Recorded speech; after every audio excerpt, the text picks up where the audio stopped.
الفاتحة. أعوذ بالله من الشيطان الرجيم. بسم الله الرحمن الرحيم.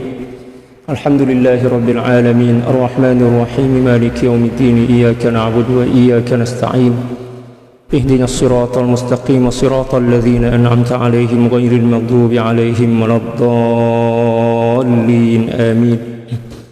إن الله وملائكته يصلون على النبي يا أيها الذين آمنوا صلوا عليه وسلموا تسليما. اللهم صل على سيدنا محمد عبدك ورسولك النبي الأمي وعلى آله وسلم. اللهم صل على سيدنا محمد عبدك ورسولك النبي الأمي وعلى آله وسلم. اللهم صل على سيدنا محمد عبدك ورسولك النبي الأمي وعلى آله وسلم. اللهم صل على سيدنا محمد عبدك ورسولك النبي الأمي وعلى آله وسلم. اللهم صل على سيدنا محمد عبدك ورسولك النبي الأمي وعلى آله وسلم. اللهم صل على سيدنا محمد عبدك ورسولك النبي الأمي وعلى آله وسلم. اللهم صل على سيدنا محمد عبدك ورسولك النبي الأمي وعلى آله وسلم. اللهم صل على سيدنا محمد عبدك ورسولك النبي الأمي وعلى آله وسلم. اللهم صل على سيدنا محمد عبدك ورسولك النبي الأمي وعلى آله وسلم.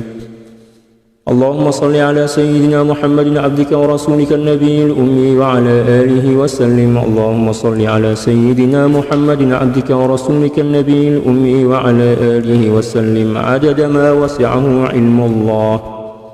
أعوذ بالله من الشيطان الرجيم. بسم الله الرحمن الرحيم. بسم الله وبحمده. السلام عليكم ورحمة الله تعالى وبركاته. الحمد لله والصلاة والسلام على المبعوث رحمة للعالمين سيدنا ومولانا وقرة أعيننا وحبيب قلوبنا سيد الأولين والآخرين سيدنا محمد وعلى آله وصحبه أجمعين. اللهم اغفر لأمة سيدنا محمد صلى الله عليه وسلم وأصلح أمة سيدنا محمد صلى الله عليه وسلم وفرج عن أمة سيدنا محمد صلى الله عليه وسلم وارحم أمة سيدنا محمد صلى الله عليه وسلم وألف بين قلوب أمة سيدنا محمد صلى الله عليه وسلم لما تحب وترضاه وافتح لنا فتوح العارفين بك بحق سيدنا محمد صلى الله عليه وسلم لما تحب وترضاه وافتح لنا فتوح العارفين بك بحق سيدنا محمد صلى الله عليه وسلم. سبحانك لا علم لنا إلا ما علمتنا إنك أنت العليم الحكيم ولا حول ولا قوة إلا بالله العلي العظيم. صلى الله على سيدنا محمد وعلى آله وصحبه وسلم. Alhamdulillahi Rabbil Alamin. Alhamdulillah, kembali berjumpa dengan saya Sultan Mujahidin dalam kajian kitab Al-Adabul Mardiyah li Saliki Tariqis Sufiyah karangan daripada Sayyidil Imam Muhammad bin Ahmad Al-Buzidi radhiyallahu ta'ala anhu. Pada pagi hari ini kita telah sampai kepada muka surat 33 atau halaman 33 yang menjelaskan tentang nilai sebuah niat dan keikhlasan atau kejujuran kepada Allah Subhanahu wa taala. Qala al-muallif radhiyallahu taala anhu wa nafa'ana Allah bi'ulumihi wa 'ulumi syuyukhihi wa syuyukhina wa jami' awliya'illahi shalihin fid dharain. Allahumma amin. Wan niyatu miftahul Islam wa kadzalika la budda minha liman arada at-taraqqi fil iman wal ihsan ala yadil 'arifin. Walladzi la niyata lahu la yahsulu syai'an لا يحصل شيئا ولو جلس كذا وكذا فلا يظهر له شيء من نتائج المحبة ولا من نتائج العمل فإن البناء من غير أساس لا يستقيم. Niat merupakan miftahu al-Islam, merupakan pintu atau anak kunci kepada Islam. Jadi seseorang yang masih kafir ketika dia ingin masuk Islam, walaupun dia mengucapkan asyhadu an la ilaha illallah wa asyhadu anna muhammadar rasulullah, tetapi bila mana tidak ada niat yang ikhlas, tidak ada niat dalam hati dia, maka tak lagi dikira sebagai seorang muslim. Jadi niat ini merupakan pondasi ataupun asas dan juga merupakan kunci kepada Islam. Wa kadzalika la budda minha liman arada at-taraqqiya fil iman wal ihsani ala yadil 'arifin. Demikian juga bagi seorang yang ingin melakukan peningkatan iman dan takwa kerohanian kepada demikian juga ihsan di bawah bimbingan seorang mursyid atau di bawah bimbingan para aulia, hendaklah dia menjaga dan memelihara niat dalam jiwanya. Walladzi la niyata lahu la yuhassilu syai'an law jalasa kadza wa kadza. Dan seseorang yang tidak mempunyai niat yang ikhlas dalam hati dia, maka dia tidak akan memperoleh sedikit pun apa yang diinginkannya dan menjadi tujuannya, walaupun dia telah bertahun-tahun ataupun mungkin berlama-lama menuntutnya. Fala yadhharu lahu syai'un min nata'ijil mahabbah, dan tidak akan menjadi terzahir pada dirinya sesuatu apapun daripada natijah-natijah cinta kepada Allah, demikian juga daripada natijah-natijah amal. Jadi semua terpulang atau bergantung pada niat. Innamal a'malu binniyat wa innamal likulli imri'in ma nawa, faman kanat hijratuhu ila Allah wa rasulih fa hijratuhu ila Allah wa rasulih. Jadi semua terpulang kepada niat. Oleh sebab itu para ulama mengajarkan kepada kita untuk senantiasa mentajdid an-niyah, tajdidun niyah, memperbaharui niat. Sekurang-kurangnya niat ini kita perbaharui sekali dalam sehari. Disebutkan dalam beberapa kitab, di antaranya adalah Al-Imam Sya'rani radhiyallahu taala kita diajarkan untuk mentajdidun niyah sekurang-kurangnya sekali dalam sehari. Ketika mana kita bangun tidur itu kan. Setelah kita bangun tidur, membaca doa bersyukur kepada Allah, alhamdulillahilladzi ahyana ba'dama amatana wa ilaihin nusyur. Lalu kemudian kita membaca, kalau boleh hafaz lah ya, kalau sempat, hujung-hujung daripada surah Ali Imran. Inna fi khalqis samawati wal ardi wa ikhtilafil laili wan nahari la ayatin li ulil albab alladzina yadhkuruna Allaha qiyaman, dan seterusnya. Dan setelah itu kita mentajdid niat kita. Ya, macam mana cara nak mentajdid niat? Ya Allah, pagi ini sampai kepada pagi esok saya berniat untuk melaksanakan perintah ya, dengan sungguh-sungguh karena Allah Subhanahu wa taala, dan juga berniat untuk melakukan apapun yang pernah diniatkan oleh baginda sallallahu alaihi wasallam, demikian juga salafun as-salih dari seluruh amal. Walaupun mungkin di siang hari kita setakat dia melakukan amal-amal fardu, tetapi dengan berkat niat itu kita digolongkan oleh Allah Subhanahu wa taala sebagai orang-orang yang telah melakukan apapun yang pernah diniatkan oleh para salafun as-salih radhiyallahu taala. Mungkin ada di antara mereka berniat untuk menolong orang lain, tapi hari itu kita tak mampu untuk menolong sebab ada hal misalkan, maka kita telah masuk ke dalam niat itu. Dan niat ini merupakan ibadah mustaqillah, ibadah yang bersendirian. Setakat dengan niat aja sebenarnya ibadah itu dah sempurna di sisi Allah Subhanahu wa taala, telah dicatat sebagai ibadah yang sempurna. Dalam satu hadis baginda sallallahu alaihi wasallam bersabda yang diriwayatkan oleh Imam Bukhari, demikian juga imam lain, faman hamma bihasanatin wa lam ya'malha katabaha Allahu 'indahu hasanah, atau kama qala sallallahu alaihi wasallam. Sesiapa orang yang berniat untuk melakukan suatu kebaikan tetapi ternyata dia tak mampu untuk mewujudkannya karena mungkin ada suatu hal, ada yang menghalangi dan sebagainya, maka sungguh telah dicatat oleh Allah Subhanahu wa taala di sisinya sebagai suatu kebaikan yang sempurna. Oleh sebab itu jangan bosan-bosan untuk mentajdidun niyah. Ya. Sekurang-kurangnya sekali dalam sehari lah macam itu. Sebab niat ini sangat penting. Ruhul amal itu niat kan, ruh kepada amal niat. Seseorang yang beramal tanpa niat maknanya macam jasad tanpa ruh. Ya kan? Baginda sallallahu alaihi wasallam bersabda dalam satu hadis, kama qala sallallahu alaihi wasallam, niatul mu'mini khairum min amalih.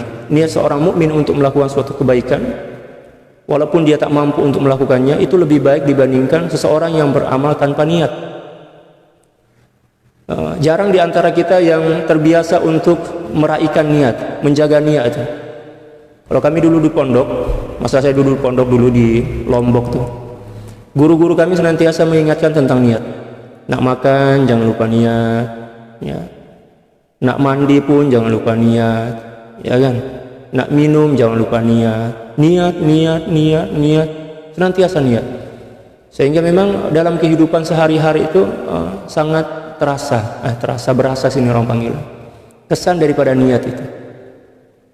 Sebab kita dah terbiasa menghadirkan niat sebelum melakukan apapun juga amalan, walaupun nampak mungkin amalan itu kecil atau remeh-temeh lah menurut orang kan, Tapi kita tak boleh merendahkan sekecil apapun amal ibadah itu. Boleh jadi amal ibadah itulah yang diterima oleh Allah Subhanahu wa taala, dan cukup syarat sebagai amal ibadah yang dimakbulkan oleh Allah, yang dikabulkan oleh Allah Subhanahu wa taala.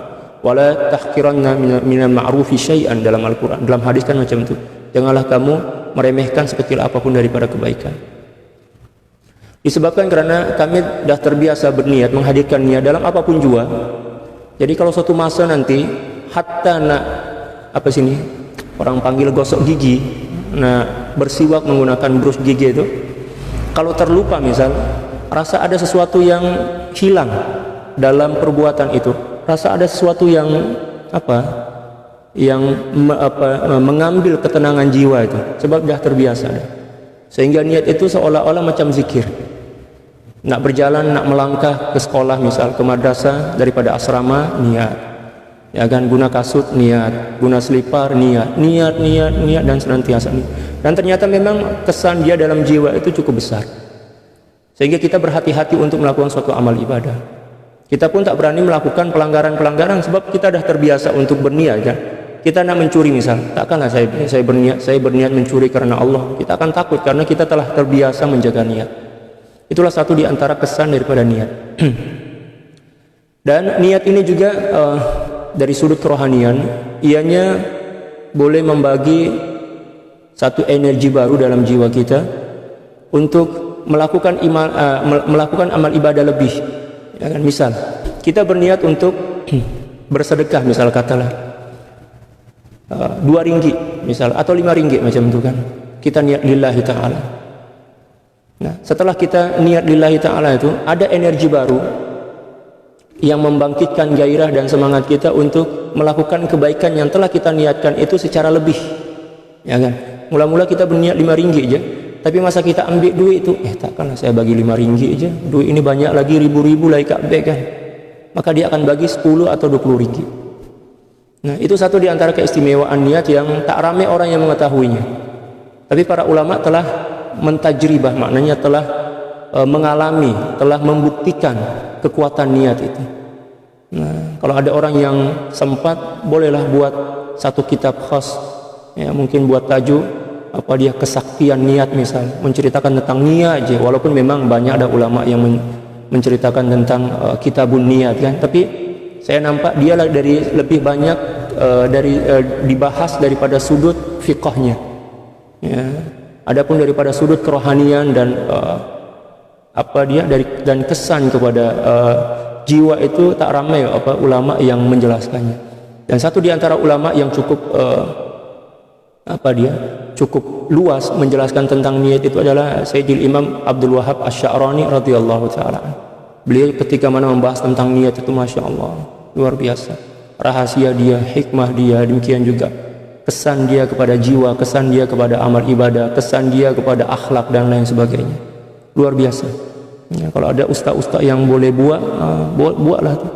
Ya, buat satu tajuk khas kesaktian niat macam itulah. Ya. Allahu Akbar. Dan niat ini akan membangkitkan gairah kita untuk merasa kita tak puas hati dengan ibadah itu. Ya kan? Itu satu di antara keistimewaan niat, dan banyak lagi sebenarnya, tapi kita tak fokus kepada pembahasan tentang hikmah, demikian juga rahasia kepada niat, sebab pembahasan kita masih panjang lagi. Suatu masa nanti insya Allah kalau ada rezeki kita membahas khas tentang hakikat niat, demikian juga rahasia, hikmah, demikian juga kesan daripada niat dari sudut kerohanian. Sebenarnya pembahasan itu cukup panjang, tapi saat ini masa kita tak cukup untuk membahas tentang itu. Walladzi la niyata lahu la yuhassilu syai'an law jalasa kadza wa kadza fala yadhharu lahu syai'un min nata'ijid dunya min nata'ijil mahabbati wala min nata'ijil amal fa innal binaa'a min ghairi asasin la yastaqim. Karena sungguhnya ya, suatu bangunan tanpa adanya asas yang kukuh, maka bangunan itu tidak akan tegak lurus. Ya kan? Coba misal kita membangun rumah di tepi pantai, ya, di pasir yang begitu rapuh misal, mungkin dalam beberapa saat aja datang ombak yang menerpa tepi pantai itu, maka binaan itu akan hancur. Dan seolah-olah beliau ingin mengatakan kepada kita bahwa niat ini merupakan asasul akidah, asas kepada akidah. Demikian juga amal, demikian juga seluruh ilmu yang kita miliki. Kalau tak ada niat, maka ianya akan menjadi sesuatu perkara yang sia-sia. Wa usika ya akhi alla ta'mala amalan illa idza istahdharta an-niyyata halan la amalan faqad. Ya, Masya Allah. Apa yang saya sampaikan tadi beliau jelaskan di sini. Saya berwasiat dan berpesan kepadamu wahai saudaraku. Beliau memanggil murid-murid beliau dengan panggilan saudara. Ini sifat tawadhu yang luar biasa daripada Sayyid Imam Muhammad Al-Buziri. Kata beliau, Allah ta'mala amalan, janganlah kamu melakukan suatu amal illa idza istahdharta niyyata, kecuali bila mana engkau telah menghadirkan niat. Halan la amalan faqat, bukan setakat amal sahaja, akan tetapi memang betul-betul daripada kehadiran jiwa kamu. Jadi terkadang ada orang yang berniat itu setakat lisan saja. Nawaitul wudu li raf'il hadasil asghari fardhu lillahi ta'ala, setakat niat aja. Tapi dia tak sadar tentang hakikat niat itu, dia tak menghadirkan maksud niat dalam hati dia. Ya kan? Nah, dalam tasawuf kita diajarkan untuk menghimpun dua niat itu sekali. Yang pertama adalah an-niyatu amalan, niat secara pengamalan, maknanya kita menghadirkan niat ketika mana kita memulakan suatu amalan itu. Dari sudut apa? Dari sudut syariat. Ya kan, seperti mana yang disebutkan oleh ulama fiqh, an-niyah muqtarinan bi fi'lih. Niat itu adalah sesuatu yang dilintaskan dalam hati, ya, pada permulaan daripada suatu amalan. Kalau misal kita berwudu, maka kita berniat itu masa kita membasuh muka lah. Demikian juga ketika mandi junub, misalnya kita berniat ketika mana kita menyiram tubuh badan kita dengan air, bukan ketika mana kita ambil air. Kalau kita berniat ketika mana mengambil air, bukan ketika mana kita menuang tubuh kita dengan air, maka mandi junub kita tak sah, sebab niat dalam fiqh adalah muqtarinan bi fi'lih, bersamaan dengan permulaan daripada perbuatan atau ibadah itu. Itu dari sudut sudut fiqh. Adapun dari sudut tasawuf, ini penekanan dia lebih kepada tentang macam mana memaknai dan juga meresapi, menjiwai niat itu dalam hati. Sehingga bila mana niat itu telah diresapi dan telah dijiwai dalam hati kita, maka dia akan menzahirkan satu kesan yang cukup besar pada tubuh badan seseorang. Orang yang menjaga niat dengan baik dalam jiwa dia, ketika mana dia berniat, niat itu akan mengguncang jiwa dia, sehinggalah akan nampak kesan daripada niat itu pada muka dia, pada tubuh badan dia. Seperti yang pernah saya ceritakan pada pengajian sebelum ini, suatu kisah daripada Sayyidi Al-Imam Ja'far, ya, As-Shadiq radhiyallahu ta'ala, ketika mana beliau berwudu kan, ya, murid-murid beliau bertanya, ya, Tuan Imam, kenapa nampak Tuan Imam wajah kuning putih kekuning-kuningan, pucat pasih macam itu kan? Apa yang berlaku? Beliau sedang berwudu. Setelah berwudu beliau menjawab, tahukah kamu selepas ini saya akan bersemuka dengan siapa? Maknanya nak solat lah kan? Nah, apa yang menyebabkan beliau boleh nampak macam itu? Kesan daripada wudu itu boleh nampak pada tubuh badan dia, sebenarnya disebabkan karena niat. Ya. Beliau faham dan beliau sedang meresapi ataupun merenungkan. Nah, sini orang panggil apa? Meresapi atau menjiwai daripada hakikat niat itu, sehingga nampak pada tubuh badan beliau. Tubuh badan gemetar atau bergetar. Demikian juga warna wajah, air muka itu bertukar menjadi macam orang yang seolah-olah seseorang yang ingin dipanggang. Macam itu kan, takut sangat kepada Allah Subhanahu wa ta'ala. Belum lagi sholat, hati dah takut dah. Kalau kita nih, ya, dah selesai sholat sama aja keadaan getaran jiwa kita sama tak ada langsung, sama sebelum kita sholat, dan sama setelah kita sholat, sama dengan keadaan dia sama dengan ketika mana kita belum sholat. Tak ada kesan langsung. Sebab apa? Kita tidak memahami dan tidak menjiwai pengertian dan makna daripada niat itu sebenarnya. Nah, dalam tasawuf, niat itu adalah sesuatu yang memang terpenting, yang wajib kita senantiasa jaga dan pelihara. dalam melakukan apapun jua dalam kehidupan kita sehari-hari. Dan niat yang diajarkan dalam tasawuf itu bukan daripada sudut amalan, tetapi daripada sudut halan. Kalau amalan itu dari sudut fiqh. Ya, kalau halan ini daripada sudut kerohanian. Wa hina idzin mahma gharasta syai'an illa wa akalta thimarahu fil hin. Dan setelah itu, ketika itu, ya, apapun yang kamu tanam, sesuatu apapun yang kamu tanam, sekecil apapun apa yang kamu tanam itu, yang dimaksud di sini adalah bukan menanam pokok tapi amal, menanam amal, ya, niat dalam beramal. Illa wa akalta thimaraha fil hin, mesti kamu akan mencicipi. Mencicipi itu apa? Merasai. Mencicipi itu maknanya, iya merasailah, ya, manisnya buah daripada pokok yang kamu tanam seketika itu juga. Nah, seperti yang berlaku pada Sayyidil Imam Ja'far As-Shadiq tadi kan, sebab beliau ketika berniat itu menghadirkan hati penghayatan dan penjiwaan yang betul-betul luar biasa, maka seketika itu juga niat yang beliau tanam dalam amal itu membuahkan hasil. Apa hasil dia? Khasyah, takut kepada Allah. Itulah hasil kepada atau buah kepada niat yang betul yang ditancapkan di dalam jiwa, ya, dari sudut kerohanian. Seketika itu juga beliau nampak macam orang yang seolah-olah bersemuka dengan malakul maut, takut kepada Allah Subhanahu wa taala. Gerun di sini orang panggil gerun macam itu. Tapi kalau niat setakat lisan aja, tak ada penjiwaan Allah, biasa aja, tak ada kesan langsung.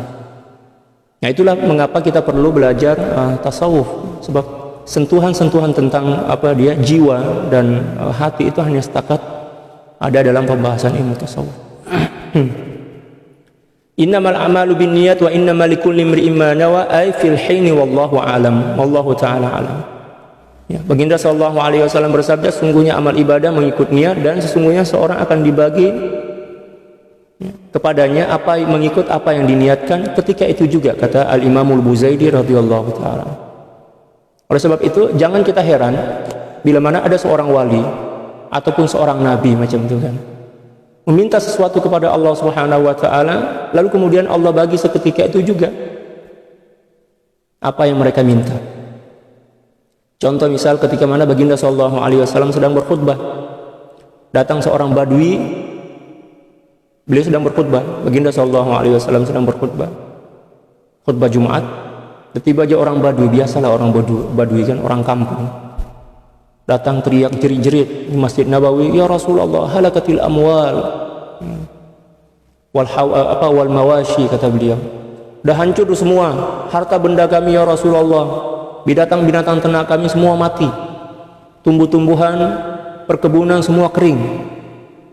Tolong ya Rasulullah, mohonkan kepada Allah agar Allah Subhanahu wa taala menurunkan hujan.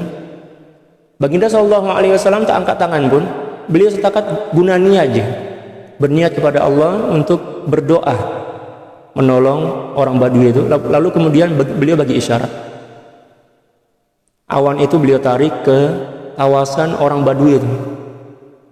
Seketika itu juga hujan.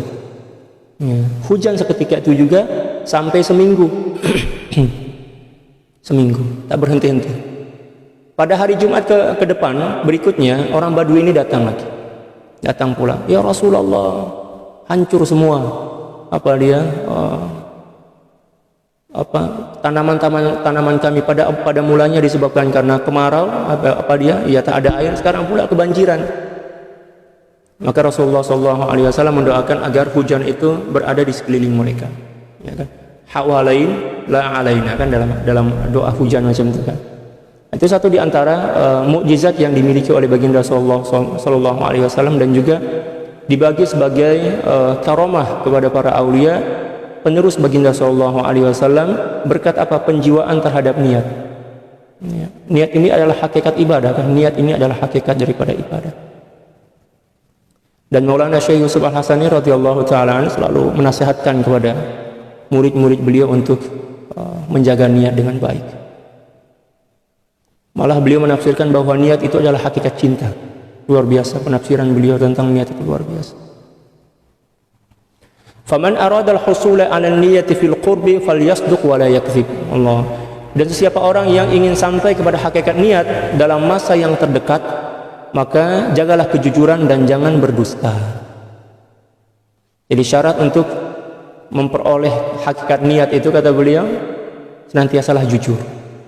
Jujur dalam ucapan, jujur dalam tingkah laku, jujur dalam jiwa, ya kan? Dan jangan sesekali berbohong. Berbohong inilah yang akan menghancurkan kekuatan dan energi daripada niat itu. Fa wallahi ma lazima ahadun as-sidqa wa khaba minan niyati faqat. Demi Allah, kata beliau, tidaklah seorang melazimkan diri dengan kejujuran, dia akan merugi daripada niat. Maknanya kejujuran inilah yang akan menghantarkan seorang kepada hakikat niat. Walau lam takun indahu laja'at. Kalau sekiranya niat itu belum lagi ada pada diri seorang hamba, tapi dia senantiasa jujur kepada Allah Subhanahu wa taala, maka niat itu yang akan menghampiri dia. Niat itu akan datang kepada dia, memaksa untuk masuk ke dalam jiwa dia. Jadi orang yang jujur kepada Allah Subhanahu wa taala, niat itu yang akan mengingatkan dia untuk berniat. Boleh paham? Contoh misal, seorang yang jujur dalam mencintai Allah, ingin melakukan ibadah. Sebab dia fokus kepada Allah kan? Jujur kepada Allah. Mungkin dia lupa nak berniat, niat itu akan datang menghampiri dia dan mengingatkan, Tuhan, jangan lupa saya. Ya, lafazkan niat. Macam itu. Ya, kata beliau di sini, subhanallah. Wa ma lazima ahadun al-kadhiba wa baqiyat indahu. Dan tidaklah seseorang melazimkan diri dengan kedustaan atau kebohongan yang menyebabkan niat itu kekal dalam dirinya. Maknanya ketika mana seseorang itu berbohong, maka seketika itu juga niat ikhlas dan hakikat niat itu akan lari daripada hati dia. Oleh sebab itu, jangan sesekali kita berani untuk berbohong, sekecil apapun ya, kebohongan itu, sama ada kepada diri kita sendiri. Ya, oke, mungkin ada di antara kita yang mampu untuk tidak berbohong kepada orang lain, tapi terkadang-kadang kita berbohong kepada diri kita sendiri. Ya kan? Jujurlah. Ya. Sebab jujur ini adalah satu yang terpenting, satu di antara yang terpenting dalam pandangan Allah Subhanahu wa taala. Setelah kita jujur, orang tak percaya, itu bukan urusan kita. Tak payah kita memaksa diri tak payah kita memaksakan kehendak untuk memaksa orang lain ikut membenarkan kejujuran kita. Terkadang kan ada seorang yang menyampaikan sesuatu dengan jujur, tapi orang tak percaya kan? Dia rasa, kenapa pula tak percaya? Dia kena percaya sebab saya jujur nih. Dia paksa orang dengan berbagai macam cara agar orang itu percaya kepada dia. Memang dia jujur. Tetapi bila mana dia buat macam itu, maka ada peluang bagi syaitan dan nafsu untuk menggelincirkan dia, mencari cara macam mana agar orang itu percaya kepada kejujuran dia dengan cara apapun juga. Terkadang-kadang dia tak sadar melakukan kebohongan, ya kan? Atau melakukan kepura-puraan agar orang itu percaya kepada kejujurannya. Sehinggalah yang pada mulanya kejujuran itu murni 100% dah tercemar disebabkan karena tipu daya syaitan dan nafsu yang mengajak dia untuk membela diri agar mempertahankan kejujuran yang ada pada diri dia. Ya, dalam tasawuf kita diajarkan jujur-jujur ya. Ya. Orang nak percaya, alhamdulillah, tak percaya bukan urusan kita, itu urusan dia dengan Allah Subhanahu wa taala. Tak payah kita memaksakan diri untuk memaksa orang lain percaya kepada apa yang kita sampaikan. Sebab kejujuran itu adalah sesuatu yang cukup bernilai di sisi Allah Subhanahu wa taala yang tak boleh kita cemari dan kita kotori dengan kepalsuan.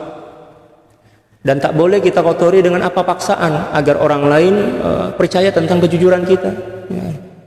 Jadi kejujuran itu adalah ibadah. Bila mana kita memaksa orang lain untuk percaya tentang kejujuran kita, maknanya kita telah mengotori ataupun telah mencemari amal ibadah yang sedang kita bina dengan apa? Dengan keinginan nafsu, memaksakan orang lain untuk percaya kepada kita. Ya. Pepatah Arab mengatakan, "Qulil haqqa walau kana murra." Sampaikanlah kebenaran itu walaupun pahit. Orang percaya tak percaya, atau mungkin orang berbalik menuduh kita sebagai orang pendusta, itu urusan dia, tak payah kita. Ya, tak payah kita pening. Sebab kalau kita dengar apa dia cakap orang nih, kita yang pening. Ya, anggap aja manusia itu macam pokok-pokok yang tak bernyawa. Apapun yang mereka katakan jangan dengar. Ya kan? Kalau istilah kami di Indonesia, anggaplah manusia-manusia apa dia iri dengki ini macam radio-radio rosak yang bising-bising, tapi kita tak payahlah buang-buang masa nak dengar, biarkan dia. Itu urusan dia dengan Allah. Semakin ramai orang yang tidak jujur semakin ramai orang yang membenci kita, hasad iri dengki kepada kita, itu sebagai tanda bahwa Allah sedang mengangkat derajat kita. Sepatutnya kita berterima kasih, sepatutnya kita bagilah hadiah kepada dia, jangan pula kita marah. Sebab dia sedang bagi hadiah pahala-pahala ibadah dia kepada kita kan.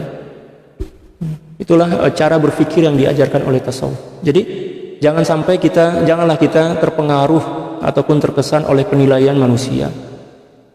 Ya. Yang dinilai oleh Allah Subhanahu wa taala adalah diri kita, bukan penilaian manusia terhadap diri kita.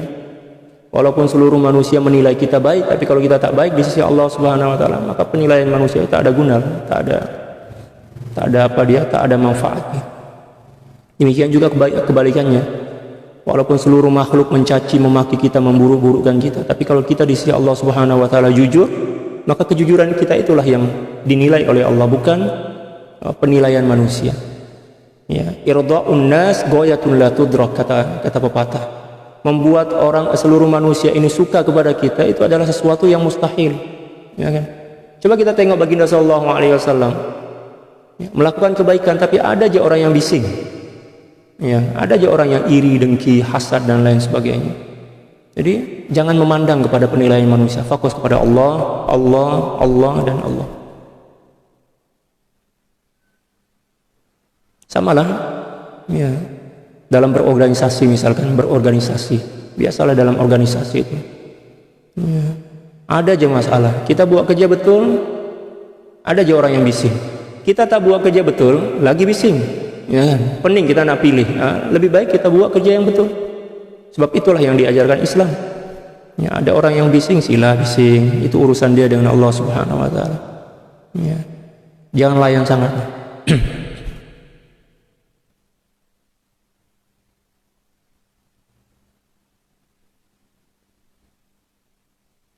Wa ma lazima ahadun al-kadhiba wa baqiyat 'indahu walau kana ma'muran biha.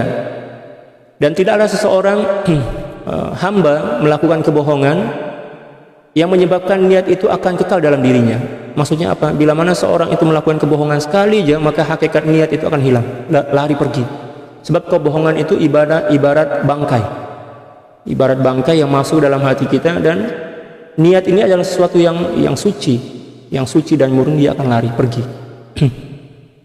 Walau kana ma'muran biha, walaupun seseorang itu senantiasa mencoba untuk berniat, tapi pada masa yang bersamaan dia juga berdusta, maka niat itu tidak akan sabit dan tidak akan kekal dalam diri dia. Fata'ammal dzalika yarhamukallah. Ya, coba kamu fikirkan dan renungkanlah perkara itu, wahai saudaraku, semoga Allah Subhanahu wa taala merahmatimu. Fa inna sidqa ma'al ibadillahi sidqum ma'allah. Karena sesungguhnya jujur kepada hamba-hamba Allah, pada manusia, itu merupakan suatu nilai kejujuran kepada Allah. Kita jujur misal dalam bermuamalah kepada sesama manusia kan. Kita beli barang kena jujur. Barang ini harga dia sekian, ada cacat dia sekian. Tuan nak beli silang, tuan dah tahu dah barang dan harga dia. Kita kena jujur. Seperti mana yang dicontohkan oleh baginda sallallahu alaihi wasallam ketika pergi berdagang bersama Maisarah kan. Ya, sebelum menikah dengan Siti Khadijah Al-Kubra radhiyallahu taala anha wa anil jami'. Maisarah ini tengok cara niaga baginda sallallahu alaihi wasallam, memang rasa pelik. Tak pernah jumpa orang niaga macam itu. Baginda sallallahu alaihi wasallam dalam niaga itu ambil barang, tuan-tuan ini barang harga sekian, tapi sebelum beli kena tahu dululah di sini barang ini kerosakan dia kat sini, kekurangan dia kat sini. Dah tahu, setuju, boleh beli. Ya, kalau secara akal logik, takkanlah ada orang nak beli barang itu kan. Tapi ternyata ada hikmah di sebalik apa yang dicontohkan oleh baginda sallallahu alaihi wasallam. Ternyata dengan berkat cara itu, orang semakin berbondong-bondong datang membeli barang, sehingga ketika baginda sallallahu alaihi wasallam letak barang tu, nak jual, nak niaga tu, sekejap ya, orang dah tunggu dah beratur nak beli barang daripada baginda sallallahu alaihi wasallam. Dan itulah yang menyebabkan Siti Khadijatul Kubra radhiyallahu taala anha tertarik kejujuran beliau. Ya kan? Kejujuran itu adalah segala-galanya dalam hidup kita. Allah ya Rabbi, Allahumma rzuqna sidq. Wal haqqu ta'ala innama abrazaka ila alamil haya alamil al-ashbah liyu'arrifa qadra da'waka fi alamil arwah. Dan sesungguhnya Allah Subhanahu wa taala mewujudkan dan menzahirkan kamu di alam jasad ini, di alam dunia ini. Tujuannya apa? Nak bagi tahu tentang adakah kamu jujur mengaku diri sebagai hamba Allah Subhanahu wa taala di azali dulu, alam azali dulu. Kan Allah Subhanahu wa taala pernah bertanya kepada kita kan, Alastu bi rabbikum? Adakah kamu betul-betul yakin bahwa ini adalah Tuhan kalian? Kita semua menjawab, qalu bala syahidna. Ya, kami bersaksi bahwa Engkau ya Allah adalah Tuhan kami. Oke, kata Allah, oke. Ya, orang berdakwah itu, mengaku macam itu, semua boleh mengaku. Oke, saya turunkan kalian ke muka bumi ini untuk mencabar. Adakah betul? Ya, kamu mempertuhankan saya. Kita diturunkan ke muka bumi ini untuk dicabar, membuktikan adakah kita benar dalam ucapan pengakuan kita mempertuhankan Allah Subhanahu wa taala. Dicabarlah. Tapi sebelum kita dicabar, sebab Allah Subhanahu wa taala Maha Pemurah dan Penyayang, Allah bagi kaedah-kaedah kehidupan yang bila mana kita ikut dan jadikan sebagai panduan dalam hidup kita, maka kita akan selamat dan kita mampu membuktikan kejujuran apa yang kita ucapkan di alam azali zaman dahulu, yaitu syariat. Nah, oleh sebab itu sebenarnya boleh kita menilai siapa di antara manusia-manusia yang jujur ketika mengucapkan alastu apa dia qalu bala syahidna di alam azali dahulu. Boleh nampak dalam kehidupan sehari-hari kita. Tengok kalau dia boleh jaga sholat dengan baik, jujur dalam percakapan. Demikian juga menghargai orang lain. Oh, maknanya ini orang yang jujur, tergolong sebagai orang-orang yang jujur yang mengaku mempertuhankan Allah Subhanahu wa taala di alam azali dahulu. Jadi ujian kehidupan dunia ini ujian aja. Nak membuktikan adakah benar atau betul apa yang kita dakwakan di hadapan Allah Subhanahu wa taala ketika mana Allah Subhanahu wa taala mengambil sumpah janji setia kita untuk mempertuhankan Allah. Ya Rabb, kulluhum idda'u sidqa wa aqarru bihi wa huwa a'lamu biman ihtada fasduq ya akhi ya mastata'at. Kata beliau, seluruh arwah di zaman azali dulu, di alam azali dulu mengaku bahwa mereka jujur mempertuhankan Allah Subhanahu wa taala dan juga mengikrarkannya. Oleh sebab itu, ya, di dunia ini mereka dicabar dan Allah Subhanahu wa taala Maha tahu tentang sesiapa di antara mereka yang telah mendapatkan hidayah. Oleh sebab itu kata beliau, wahai saudaraku, senantiasalah bersifat dan bersikap jujur, ya, mengikut kemampuan kamu. Kena usahakan jujur dalam tindakan apapun. Ya, dalam ucapan, dalam bertingkah laku, demikian juga dalam jiwa kita. Kalau kita tak jujur maknanya munafik. Mengikut kadar kejujuran kita, kemunafikan akan hilang daripada diri kita. Tapi kalau kita berbohong sikit aja, maka maknanya kita sedang melekatkan sifat munafik dalam hati kita kan. Yaquluna bi afwahihim ma laysa fi qulubihim. Dalam Al-Qur'an macam itu. Mereka berkata sesuatu yang tak ada dalam jiwa mereka. Qala Syekhuna Hujjatul Islami Sayyidi Maulaya Al-Arabi Ad-Darqawi radhiyallahu ta'ala an, guru kami Hujjatul Islam Maulaya Al-Arabi Ad-Darqawi, pengasas kepada Madrasah Syadzuliyah Ad-Darqawiyah. Beliau berkata, man arada ay yusaddiqahu Allahu fi kulli ma yaqul, sesiapa orang yang ingin agar Allah Subhanahu wa taala membenarkan diri dia pada segala sesuatu yang diucapkannya, fala yakdzib walau ra'suhu yazul. Jangan sesekali dia berani berbohong walaupun nyawa taruhannya. Ya kan? Walaupun nyawa taruhannya. Dan ini adalah sesuatu yang baik dan sesuatu yang memang cukup berat. Mempertahankan dan memperjuangkan nilai-nilai kejujuran itu bukan perkara yang mudah. Sebab nilai kejujuran itu adalah nilai kewalian, maka cabaran dia besar. Ya kan? Besar sangat. Malah terkadang orang-orang yang rapat dengan kita, itulah yang menjadi cabaran kejujuran kita. Ya kan? Cabaran kejujuran kita. Oleh sebab itu, tetaplah jujur sesakit apapun kejujuran itu. Ya. Qulil haqqa walau kana murra. Wa yanbaghi li talibi sidqi ay yashhaba syaikhan 'arifan billahi ta'ala, dan hendaklah seorang yang ingin mencari nilai-nilai kejujuran dalam jiwa dia, untuk bersahabat dan berkawan dengan seorang syekh yang arif billah seperti mana yang diperintahkan oleh Allah Subhanahu wa taala. Ya ayyuhalladzina amanu taqullaha wa kunu ma'as shadiqin. Wahai orang-orang yang beriman, bertakwalah kalian dan senantiasalah bersahabat dan orang-orang yang jujur, orang yang sidq. Yasluku bihi maqamal khaufi minallah. Yang mana dengan bimbingan seorang syekh yang arif billah itu, dia akan menempuh perjalanan untuk sampai pada mula-mulanya sampai kepada maqamul khauf minallah. Maqam khauf kepada Allah. Untuk sampai kepada jujur itu, maqam jujur kan, maqamus sidq. Mula-mula seorang kena cari guru dulu. Cari guru, jumpa dengan guru, cukup syarat, lepas itu bertobat. Lepas dia bertobat kepada Allah Subhanahu wa taala, dia akan memulakan perjalanan kerohanian itu menghala kepada maqamul khauf. Jadi kalau kita boleh bagi satu ilustrasi atau gambaran, maqamus sidq itu berada di pertengahan. Tetapi untuk menuju kepada kemuncak sidq itu, kita kena menghala ke maqamul khauf dulu. Mula-mula ke maqamul khauf dengan bimbingan seorang mursyid.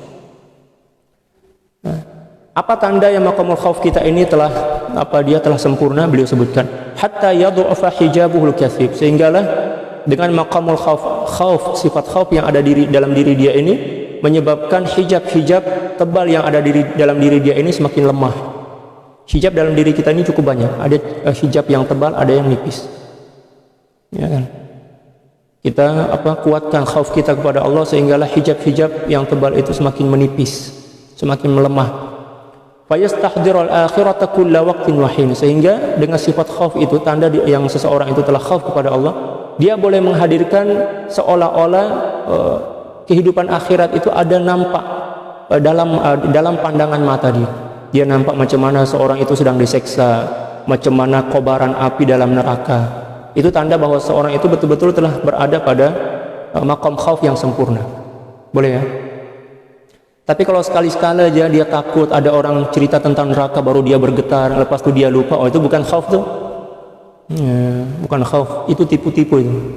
Ya, seseorang yang betul-betul sampai kepada maqamul khauf ini, setiap masa seolah-olah dia nampak neraka di pandangan mata dia, itu nampak kehidupan akhirat, pertanggungjawaban. Demikian juga ketika mana kita melalui sirat, laluan titian yang betul-betul nipis itu kan, di bawah ada neraka dan lain sebagainya, itu senantiasa terbayang dalam diri dia. Nah, untuk boleh sampai kepada kesempurnaan maqam khauf ini, kita kena belajar kepada seorang yang telah sampai kepada maqam khauf itu, yaitu guru mursyid. Itu mula-mula yang kita kena buat. Kita menghala ke maqamul khauf. Sehingga seorang yang sedang menghala ke maqamul khauf ini, kehidupan dia memang cukup berat. Cukup berat. Makan pun tak lalu, sebab dia senantiasa terbayang oleh neraka, terbayang oleh pertanggungjawaban di hadapan Allah. Nak makan, nak minum, nak tidur pun tak boleh. Ya, senantiasa dikejutkan oleh rasa takut dalam jiwa dia. Itu pada permulaan saja. Tak berkekalan pun, hanya beberapa masa saja. Ya kan? Nah, seseorang yang tidak didampingi oleh seorang mursyid dalam keadaan dia betul-betul takut kepada Allah, dikhawatirkan dia akan putus asa. Tapi kalau dia ada guru dia akan nampak, tengok, oke. Bolehlah beliau tolong untuk menyeimbangkan kerohanian dia, bagi nasihat, bagi doa dan lain sebagainya. Macam itu. Wa yarad dunya ka'annaha lam takun, dan dia memandang kepada dunia ini seolah-olah tak wujud. Itu orang yang takut kepada Allah. Pada mulanya macam itu. Yang nampak itu akhirat, pertanggungjawaban akhirat, seksa, neraka dan lain sebagainya. Dan dia tak nampak dunia ini. Sehingga dengan tak nampaknya dunia, dia tak ada selera kepada dunia, sebab dunia tak nampak. Ya kan, tak selera kepada dunia, tak nak kepada dunia. Dia beribadah senantiasa menangis, ya kan, di hadapan Allah, bermunajat. Itu tanda yang seseorang ini sedang melaju menuju kepada kesempurnaan sidq, kesempurnaan takwa kepada Allah, kesempurnaan ma'rifat. Adapun seseorang yang tak pernah mengalami perkara itu, tak pernah melalui hal keadaan itu, maknanya kerohanian dia belum lagi bermula. Perjalanan kerohanian dia belum lagi bermula. Sehebat apapun dia berzikir, sebanyak apapun amal ibadah dia, ya, marhala atau peringkat dia memang seperti yang disebutkan tadi, pergi ke menghala ke maqamul khauf dulu, seperti mana yang berlaku pada Sitina Rabi'atul Adawiyah kan. Allah Akbar. Dalam kehidupan beliau ketika mana beliau menghala ke apa dia Maqamul Khauf itu diceritakan, subhanallah, tubuh badan beliau itu, beliau tak seberapa tua pun pada masa itu, umur dalam 40 lebih lah, tapi nampak wajah beliau itu macam seolah-olah telah berumur 60-65 tahun. Sudahlah keriput, walaupun beliau masih muda, keriput, pucat pasih, lepas itu kurus pula. Allah Akbar. Luar biasa kehidupan beliau. Itulah pengorbanan dan perjuangan untuk meraih cinta Allah yang dilalui oleh Siti Rabi'atul Adawiyah yang betul-betul luar biasa. Tak ada seorang pun manusia kecuali ya orang-orang tertentu yang mampu menyaingi dan mengalahkan kehebatan Siti Rabi'atul Adawiyah. Ya, luar biasa mujahadah beliau. Sampailah bila mana beliau nak makan tuh, kalau kita tengok makanan itu terus sergapkan. Sergap itu maknanya hajar terus macam itu kan. Kalau beliau tak, tengok makanan tuh walaupun beliau sedang lapar, kalau nak cerita pun memang berat lah. Beliau tengok, wahai makanan, ya, kamu tak ada arti dalam pandangan saya, tapi macam mana pun juga saya diperintahkan untuk tetap makan, sebab tubuh badan saya ada hak untuk makan. Beliau makan itu macam orang yang sedang putus cinta, tak ada selera langsung. Sebab apa? Takut. Beliau nampak satu biji, kalau dulu kan bukan makan nasi, kita contohkan satu biji nasi lah. Tengok nasi itu, satu biji itu, dia cakap dalam diri dia, satu biji nasi. Ini je, kecil ini, tapi pertanggungjawaban di hadapan Allah Subhanahu wa taala cukup besar. Apatah lagi 2 pinggan kan? Ya, tinggi pula macam gunung jerai misal. Allah Akbar. Siti Rabi'atul Adawiyah pada mulanya macam itu. Selalu berhati-hati. Nak makan, mampukah saya mempertanggungjawabkan apa nikmat makanan di hadapan Allah ini? Ya. Demikian juga nak tidur macam itu. Mampukah saya mempertanggungjawabkan masa saya guna untuk tidur dalam keadaan lalai, manakala saya dicipta oleh Allah Subhanahu wa taala untuk beribadah di dunia ini. Ya, apapun yang beliau lakukan itu yang senantiasa berkecamuk dalam jiwa beliau. Sehinggalah keadaan beliau betul-betul macam mayat hidup kalau dalam bahasa Indonesia. Tubuh badan kurus, muka pucat pasih, keriput, walaupun umur tak seberapa tua lagi, 40 lebih lah, 42, 43 macam itu. Ya. Demikian juga badan kurus, berjalan pun rasa berat. Pada mula aja macam itu. Tapi oleh guru beliau nampak Siti Rabi'atul Adawiyah ini telah betul-betul sempurna dalam Maqamul Khauf. Maka guru beliau mengarahkan beliau menghala ke Maqamur Raja. Maqamur Raja, dibawa beliau ke Maqamur Raja. Di Maqamur Raja ini semangat hidup Siti Rabi'atul Adawiyah kembali bersemai, bangkit kembali. Wah, saya kena semangat beribadah nih. Ya, sebab ini adalah peluang bagi saya untuk mendekatkan diri kepada Allah. Rasa harap kepada Allah, roja kepada Allah mula bertumbuh dalam jiwa dia. Sampailah ibadah yang pada mulanya beliau lakukan disebabkan karena takut api neraka, takut siksa Allah Subhanahu wa taala, bertukar menjadi apa? Ada harapan. Pengampunan Allah, kasih sayang Allah dan lain sebagainya. Sehingga seketika itu juga keadaan Siti Rabi'atul Adawiyah bertukar. Tubuh beliau mula berisi, tapi bukan gemuk kan, berisi. Ya, kulit-kulit yang mula-mula keriput itu mula bertukar dengan kulit yang lebih bersih macam itu kan. Wajah beliau pun bertukar, pada mulanya pucat pasih bertukar menjadi kekuning-kuningan macam tu. Wajah seorang yang berada pada Maqamur Raja dan mahabbah itu, wajah dia adalah putih kekuning-kuningan, bukan pucat pasih. Kalau pucat pasih itu adalah seseorang yang sedang berada pada Maqamul Khauf, kata para ulama. Mula bertukar, putih kekuning-kuningan. Semangat beliau Masya Allah luar biasa, menjadi cergas kembali kan. Tengok guru beliau, tengok, oh dah sempurna Maqamur Raja beliau, maka beliau dibawalah ke Maqamul As-Sidq. Ya, daripada Maqamul Sidq itu sampailah kepada Maqamul Mahabbah. Itulah cara yang diajarkan oleh seorang guru mursyid kepada murid dia. Bagi seseorang yang ada mursyid, kalau tak ada mursyid, macam mana kita boleh menempuh perjalanan itu tanpa ada seorang mursyid?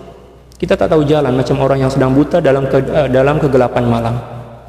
Hening pula tu, kita tak boleh nak faham. Kita tak tahu kita kena melangkahkan kaki kemana, seperti itu. Allah.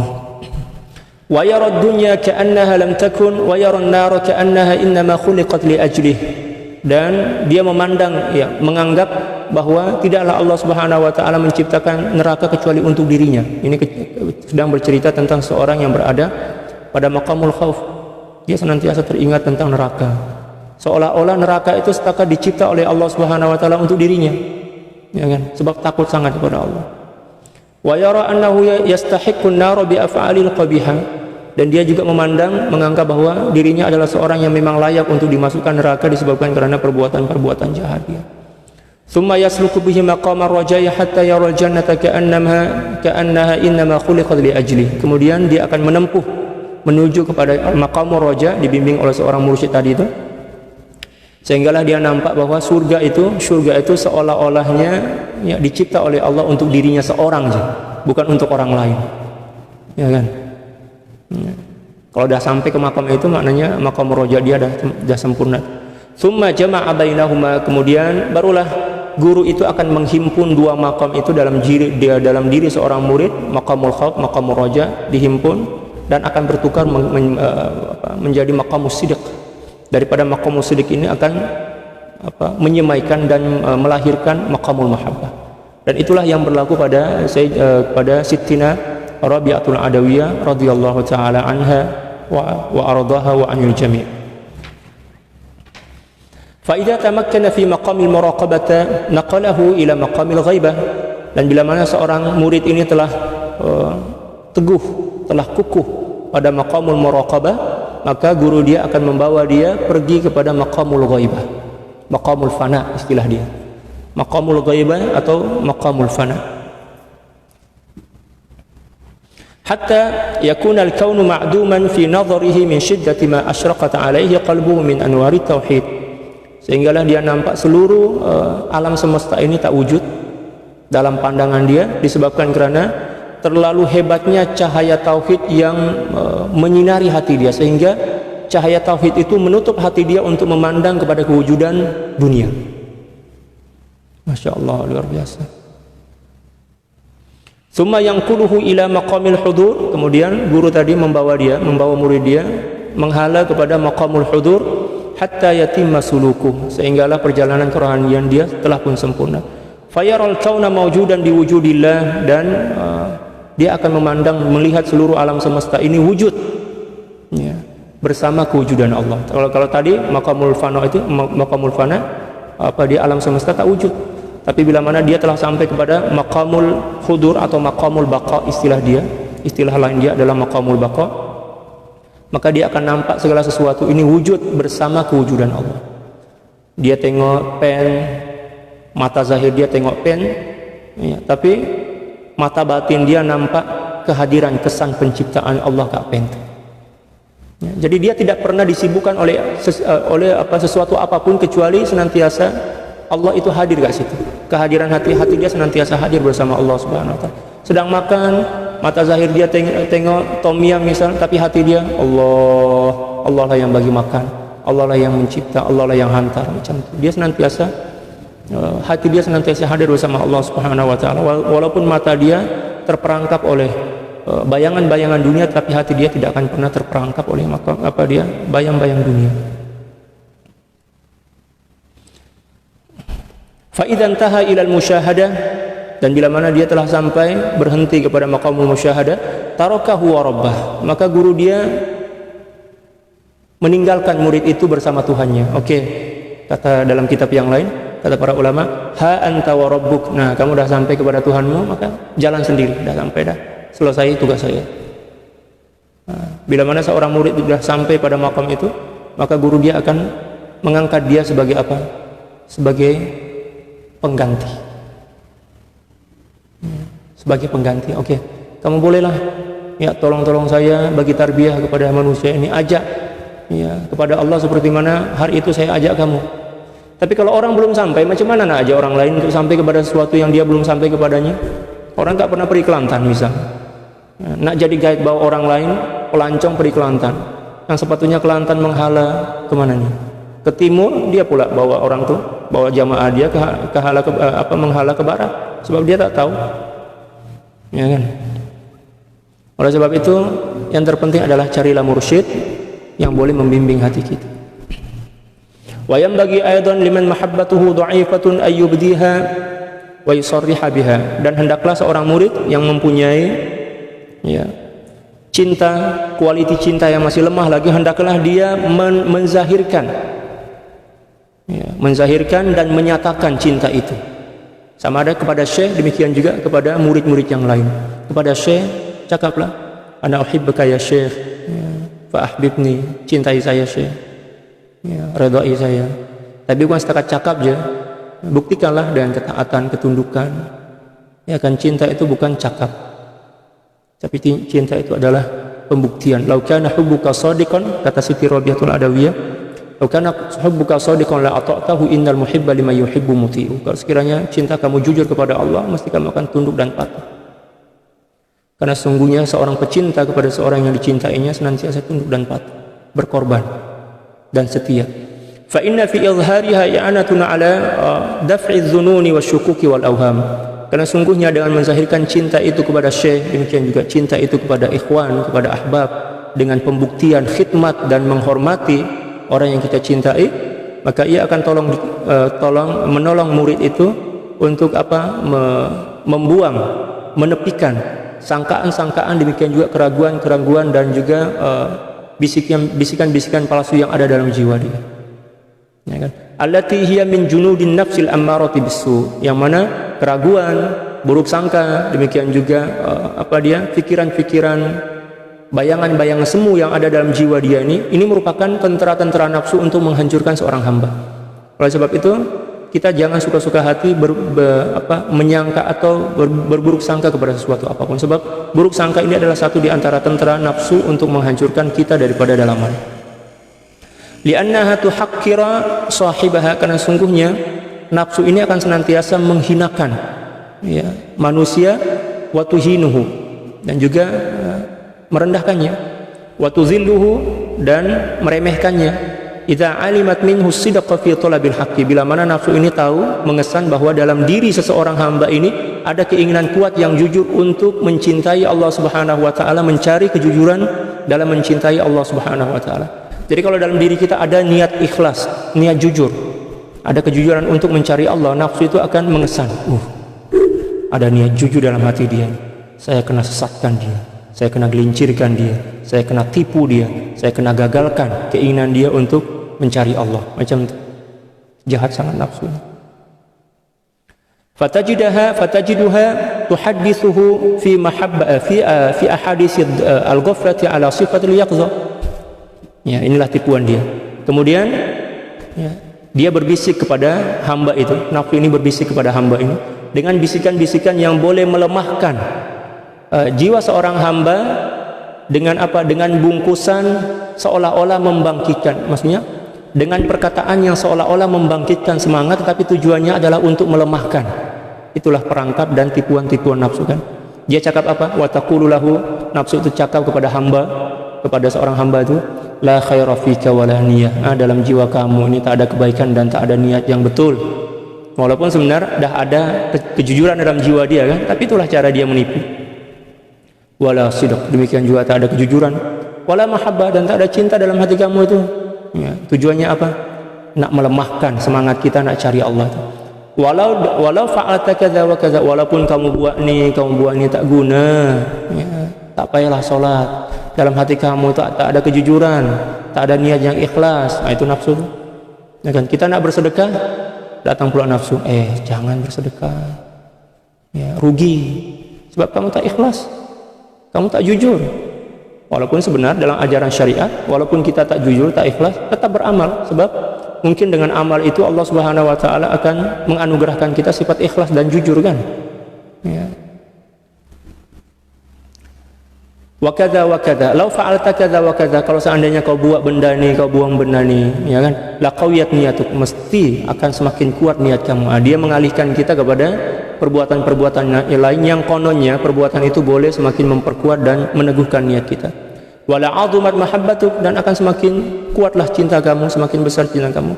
Wala katsura sidquk, dan akan semakin bertambah kejujuranmu. Wa muraduha minhu an tukassira dhahrahu Bithiqali ma tahmiluhu likay yasmaha fil khiltati kulliha. Tetapi tujuan daripada nafsu untuk menggoda ataupun mengajak manusia itu untuk melakukan apa yang diinginkannya, tujuannya adalah untuk apa? Untuk membebani, untuk menyiksa dan membebani seorang hamba itu, sehinggalah dia tak mampu melakukan seluruh ajakan-ajakan nafsu itu dengan sempurna, sehingga dia campur-campur. Salat tak sempurna, ibadah yang lain pula tak sempurna, dia campur-campur. Khiltah maknanya tercampur antara kebusukan dan kebaikan. Ibadah itu tidak sempurna dia lakukan. Fata'ammal fi ghishha, maka perhatikanlah dengan benar-benar betapa hebatnya tipuan daripada nafsu ini. Wa khidaiha, demikian juga perangkapnya, kebohongannya. Wa dzalika hina azama ala qatliha. Dan ini selalunya berlaku ketika mana seorang hamba ini ada keazaman untuk mengalahkan dan untuk membunuh keinginan nafsu. Ya. Bila mana dalam hati kita ada keinginan untuk menghancurkan kekuatan nafsu, nafsu itu terus kesan, dia nak bunuh saya nih. Nah, dia buatlah tipuan-tipuan agar kita tak jadi meneruskan mujahadah kita. Fa'asra'at ila qatliha. Kemudian nafsu ini berusaha untuk mendahului kita, mendahului hamba itu, membunuh kita sebelum kita membunuh dia. Nafsu macam itu, licik sangat. Qabla ayyaqtulaha. Fa idza alima minha hadha wa shibhahu alima alaihi bil mahabbah. Bila mana dia telah mengetahui tipu daya nafsu, demikian juga perangkap-perangkap seperti mana yang disebutkan dan lain sebagainya itu, alaihi bil mahabbah, maka hendaklah seorang murid tadi betul-betul melatih diri untuk mencintai gurunya, wasidqi wan niyati wa ghairi dzalika, demikian juga jujur dan niat yang ikhlas dalam bersuhbah kepada syekh dia, demikian juga sifat-sifat mulia yang lain. Tujuannya apa? Liyadfa'a syarraha anhu, agar dengan semua itu dia mampu untuk menolak dan menghancurkan kekuatan nafsu yang mencoba untuk menghancurkannya. Wa illam yakun dzalika fihi halan, walaupun memang kesan itu taklah seketika itu juga nampak, ya kan? Mungkin sehari, mungkin sebulan baru nampak kesan dia. Janji buat aja dulu. Tapi selalunya kita nih belum lagi beramal dah berpikir dah, pahala dia besar ke tak? Ya kan? Buat aja dulu. Jadi kesimpulannya adalah kita kena senantiasa berhati-hati oleh tipuan nafsu. Nafsu senantiasa ingin menghancurkan kita, ya kan? Ingin menghancurkan kita. 24 jam dia selalu mencoba untuk mencari peluang menghancurkan kita. Dan cara yang terbaik bila mana kita tak kuasa untuk melawan hawa nafsu ini, segera kembali kepada guru kita. Datang jumpa kepada guru, lepas itu kita iktiraf yang kita ini lemah di hadapan guru, kita tak mampu, dan minta doa kepada guru. Kalau kita memang betul-betul dah tak mampu dah. Kalau sekiranya guru kita jauh, cara dia adalah tawajuh ruh, seperti yang saya sampaikan beberapa hari yang lalu kan.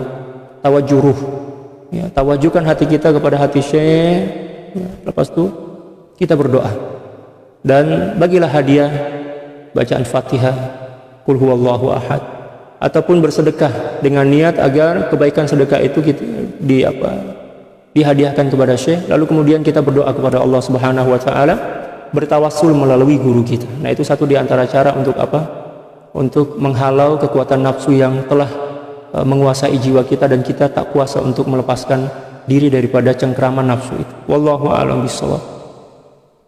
Subhanaka la ilma lana illa ma 'allamtana innaka antal alimul hakim wa la haula wa la quwwata illa billahil aliyil azim. Bismillah.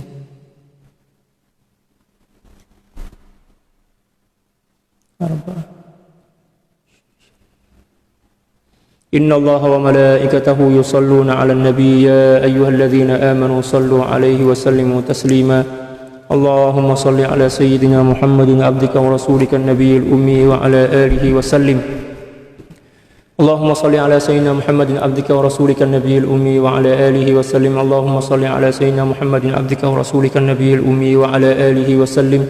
Allahumma salli ala sayyidina Muhammadin abdika wa rasulika an-nabiyil ummi wa ala alihi wa sallim. Allahumma salli ala sayyidina Muhammadin abdika wa rasulika an-nabiyil ummi wa ala alihi wa sallim. Allahumma salli ala sayyidina Muhammadin abdika wa rasulika an-nabiyil ummi wa ala alihi wa sallim. Allahumma salli ala sayyidina Muhammadin abdika wa rasulika an-nabiyil ummi wa ala alihi wa sallim. Allahumma salli ala sayyidina Muhammadin abdika wa rasulika an-nabiyil ummi wa ala alihi wa sallim. اللهم صل على سيدنا محمد عبدك ورسولك النبي الأمي وعلى آله وسلم. اللهم صل على سيدنا محمد عبدك ورسولك النبي الأمي وعلى آله وسلم. اللهم صل على سيدنا محمد عبدك ورسولك النبي الأمي وعلى آله وسلم عدد ما وسعه علم الله. Sekian, wallahul muwaffiq wal hadi ila sabilir rasyad, wal afu minkum, summa assalamu alaikum warahmatullahi taala wabarakatuh.